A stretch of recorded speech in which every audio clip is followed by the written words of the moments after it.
नमस्कार दोस्तों, मैं स्वागत करता हूं आपका अपने ऑनलाइन यूट्यूब चैनल पे। आज हम लोग एक महत्वपूर्ण टॉपिक पढ़ने वाले हैं जिसका नाम है अंतर्राष्ट्रीय संगठन।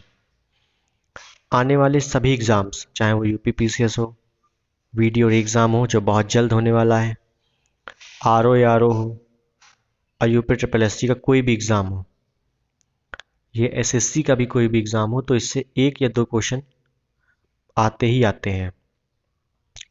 तो इसको आप पूरा वीडियो लास्ट तक देखें, काफ़ी डिटेल्ड में बनाया है मैंने। तो शुरू करते हैं। अंतर्राष्ट्रीय संगठन, तो सबसे पहले लेते हैं हम लोग UNO. UNO full form United Nation Organisation. तो यूएनओ की स्थापना कब हुई? तो 24 अक्टूबर 1945 को।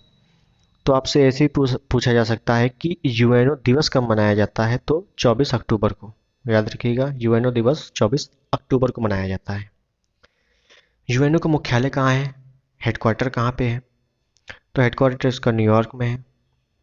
यूएनओ में सदस्य देश कितने हैं? कुल देश, तो ये सदस्य देश तो 193 हैं। और अभी 193वां देश कौन सा बना है? तो दक्षिणी सूडान। याद रखिएगा, 193वां देश दक्षिणी सूडान। यूएनओ के वर्तमान अध्यक्ष कौन है? Antonio Guterres. याद रखिएगा, कौन है? Antonio Guterres. एंटोनियो गुटेरस ये भी पूछा गया है कहाँ के हैं? तो ये पुर्तगाल के हैं। कहाँ के? पुर्तगाल के हैं। आप ऐसे याद रख लीजिएगा, जो फुटबॉलर हैं रोनाल्डो, रोनाल्डो भी पुर्तगाल के हैं और एंटोनियो गुटेरस भी पुर्तगाल के हैं।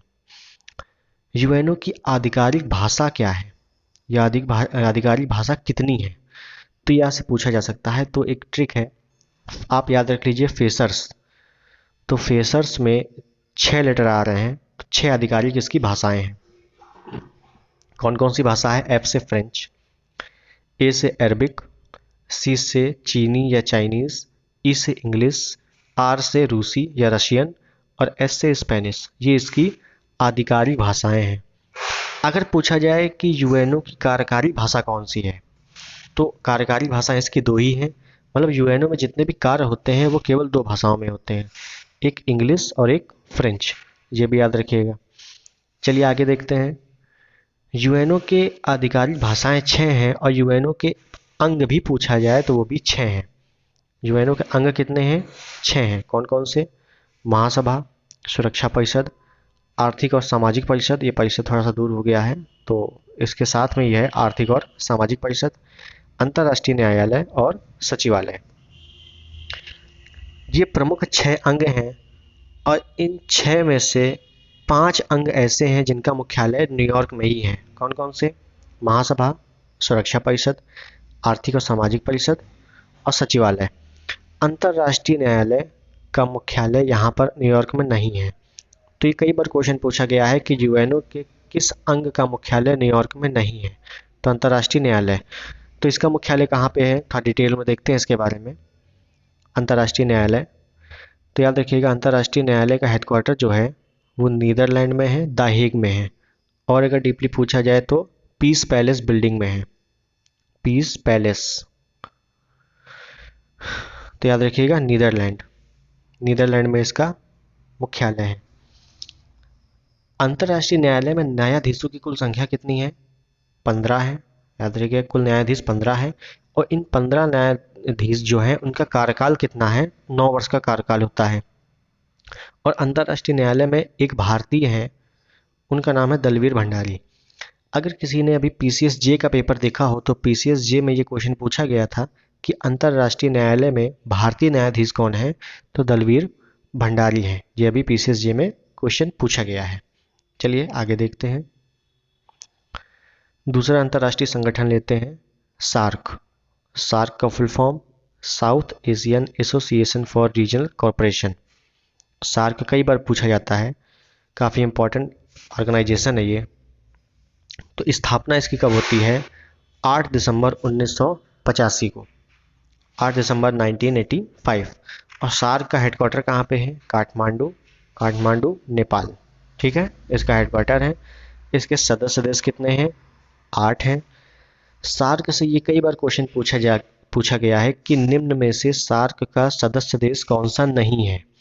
तो नहीं है तभी याद होगा जब जितने भी सार्क देश हैं हमें याद होंगे, जितने भी सदस्य हैं। तो देखिएगा कौन कौन है। भारत, पाकिस्तान, अफगानिस्तान, नेपाल, भूटान, बांग्लादेश, श्रीलंका, मालदीव। आप इसको ऐसे याद कर सकते हैं, मान लीजिए भारत है, अब भारत से जो लगे हुए पड़ोसी देश हैं तो चीन और म्यांमार, चीन म्यांमार को हटा दीजिए और श्रीलंका इधर और मालदीव को जोड़ दीजिए, बस बाकी सभी जो हैं अपने स्थान पर रहने दीजिए। तो इस टाइप से आप याद कर सकते हैं सार्क के 8 सदस्य देश। चलिए आगे देखते हैं। चलिए अगला देखते हैं, बिम्स्टेक। बिम्स्टेक का full form Bay of Bengal Initiative for Multi Sectoral Technical and Economic Cooperation. BIMSTEC की स्थापना 6 जून 1997 को हुई थी और इसका हेडक्वार्टर कहाँ पे है? ढाका, ढाका बांग्लादेश। अब बिम्स्टेक के सदस्य देश कितने हैं? 7। कितने हैं? 7। जिस अंतर्राष्ट्रीय संगठन के 10 या 12 सदस्य देश हैं तो उन सभी देशों को आपको याद करना काफ़ी इंपॉर्टेंट है, क्योंकि इनसे क्वेश्चन बनते हैं। तो बिम्स्टेक में सदस्य देश 7 कौन कौन से हैं देखते हैं। तो पहला है बांग्लादेश, भारत, म्यांमार, श्रीलंका, थाईलैंड, नेपाल, भूटान। देखिए बिम्स्टेक का full form Bay of Bengal है, तो बंगाल के साइड जितने भी देश हैं वो सभी इसके सदस्य हैं। जितने भी देश हैं ये सब बंगाल के साइड के हैं, तो सभी सदस्य हैं। इस टाइप से आप याद कर सकते हैं। चलिए आगे देखें। आसियान। आसियान का full form association of south east Asian nation. जो साउथ ईस्ट में जितने भी हैं उनका एक समूह है जिसको आसियान कहा जाता है। तो इसकी स्थापना 8 अगस्त 1967 को हुई थी, या 8 अगस्त 1967 को। हेडक्वार्टर जकार्ता इंडोनेशिया में है और इसके सदस्य देश कितने हैं? 10 हैं। आसियान के सदस्य देश 10 हैं। कौन कौन से हैं देखते हैं। Thailand, Vietnam, Cambodia, Thailand, Vietnam, Cambodia, Laos, Indonesia, Philippines, Malaysia, Myanmar, Brunei, Singapore. याद कैसे करेंगे आप लोग? देखिए ट्रिक बगल में लिखी हुई है, टीवी, याद रखिएगा टीवी। टीवी उसके बाद क्लिप, टीवी की क्लिप, टीवी क्लिप और एमएमबीएस। एमबीबीएस होता है तो एमएमबीएस, तो याद रखिएगा TV clip MBBS. TV clip MBBS से इसके ट्रिक जो है आप सदस्य देश याद कर सकते हैं। चलिए आगे देखते हैं। एससीओ। एससीओ एससीओ एससीओ का फुल फॉर्म संघाई कोऑपरेशन ऑर्गेनाइजेशन। एससीओ की स्थापना 2001 में हुई। हेडक्वार्टर बीजिंग में। सदस्य देश 9। याद रखिएगा एससीओ में सदस्य देश 9 हैं। कौन कौन से हैं देखते हैं। चीन, रूस, Kazakhstan, Kyrgyzstan, Tajikistan, Uzbekistan, Pakistan, Bharat, Iran. जितने भी तान वाले हैं, देखिए लास्ट में तान ज़्यादा आ रहा है, जितने भी मध्य एशिया के देश हैं तो वो सभी इसके सदस्य हैं एससीओ के। याद रखिएगा पाकिस्तान और भारत एससीओ का सदस्य 2017 में बनता है और ईरान 2019 में बनता है।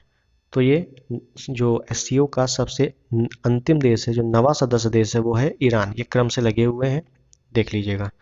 चलिए आगे देखते हैं। ब्रिक्स।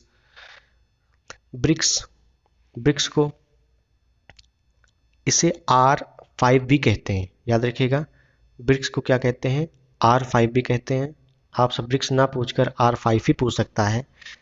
तो इसकी स्थापना 2009 को हुई थी। इसमें सदस्य देश कौन कौन से हैं? तो ब्राज़ील, रूस, भारत, चीन और दक्षिण अफ्रीका, ये ब्रिक्स के सदस्य देश हैं। ये नाम से ही आपको पता चल रहा है, बी से ब्राज़ील, आर से रूस, आई से इंडिया मतलब भारत, सी से चीन और एस से साउथ अफ्रीका, दक्षिण अफ्रीका। चलिए आगे देखते हैं। NATO. NATO North Atlantic Treaty Organization. NATO को full form North Atlantic Treaty Organization. इसकी स्थापना 1949 को होती है और इसका हेडक्वार्टर ब्रुसेल्स बेल्जियम में है। ब्रुसेल्स बेल्जियम में इसके सदस्य देश 30 है और 30वां देश मैसेडोनिया है। कौन सा है? मैसेडोनिया। चलिए अगला देखते हैं, OPEC, Organisation of Petroleum Exporting Countries. आपसे पूछ सकता है कि पेट्रोलियम देशों के लिए संस्था बनी है, उसका नाम क्या है? तो ओपेक। स्थापना 1960 को, हेडक्वार्टर वियना। वियना कहाँ पे? ऑस्ट्रिया में। चलिए आगे देखते हैं, एडीबी, एशियन डेवलपमेंट बैंक। स्थापना 1966 में और हेडक्वार्टर मनीला। मनीला कहाँ? फिलीपींस में। चलिए आगे देखते हैं, डब्ल्यूएचओ, सबको पता होगा डब्ल्यूएचओ, वर्ल्ड हेल्थ ऑर्गेनाइजेशन। स्थापना 7 अप्रैल 1948 को, हेडक्वार्टर जेनेवा। जेनेवा कहाँ? स्विट्जरलैंड में। और डब्ल्यूएचओ ऐसे पूछ सकता है कि विश्व स्वास्थ्य दिवस कब मनाया जाता है? तो 7 अप्रैल को मनाया जाता है।